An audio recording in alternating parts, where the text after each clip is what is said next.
કેન્દ્રીય મંત્રી સી.આર. પાટીલે રાહુલ ગાંધી પર આકરા પ્રહાર કર્યા.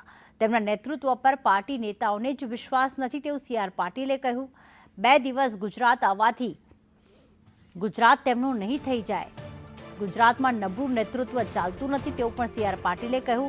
સાથે પાટીલે એવા પણ આક્ષેપ કર્યા કે ગુજરાત એ સાહસિકતા અને વિકાસની ભૂમિ છે અને પીએમ મોદીના નેતૃત્વમાં યમુના નદી માટે માસ્ટર પ્લાન પણ છે.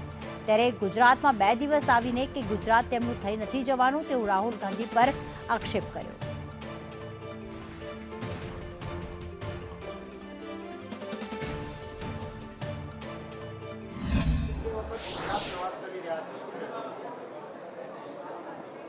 ગુજરાત એક એવું રાજ્ય છે કે દરેકને આકર્ષણ થાય, પરંતુ જે વ્યક્તિ જે ઈરાદા સાથે આવી રહ્યો છે એ ચોક્કસપણે એમાં સફળ થવાનો નથી એવું તમને ખાતરીથી કહી શકું છું. જેના નેતૃત્વમાં પાર્ટીના લોકોને જ વિશ્વાસ નથી, ત્યાં ગુજરાત જેવા વિકસિત રાજ્યની અંદર બધી જ પરિસ્થિતિને પારખીને કામ કરવાવાળા લોકો, સાહસિક વૃત્તિના લોકો એ ક્યારેય નબળું નેતૃત્વ પસંદ કરતા નથી. અને એટલા જ માટે માનનીય પ્રધાનમંત્રી શ્રી નરેન્દ્ર મોદી સાહેબના નેતૃત્વમાં ગુજરાત સલામત છે. ગુજરાતનો વિકાસ એ 100% સંભવિત છે.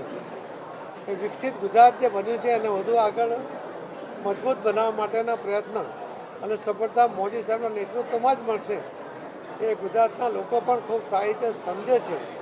અને એટલા માટે કોઈ 2 દિવસ આવી જાય એના કારણે કંઈ ગુજરાત પોતાનું થઈ જશે એવી જે કલ્પના એ કરે છે એ ક્યારેય સાકાર થવાનું નથી. ધન્યવાદ.